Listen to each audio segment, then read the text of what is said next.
Hello বন্ধুরা, শাশুড়ি মায়ের রান্নাঘরে তোমাদেরকে অনেক অনেক স্বাগত। দেখো আজকে আমাদের দুপুরে কী কী রান্না হয়েছে তার একটা ছোট্ট ভিডিও তোমাদেরকে শেয়ার করে দিচ্ছি।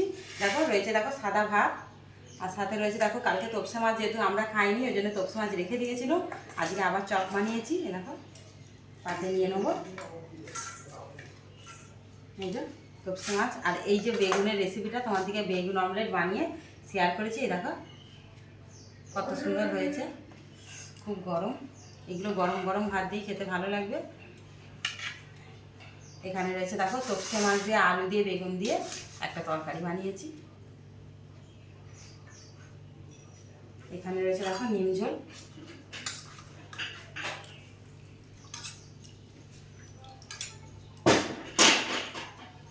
আর এখানে দেখো টক করেছি মাছ দিয়ে, আর কুমড়ো দিয়ে, বেগুন দিয়ে আর মূলো দিয়ে।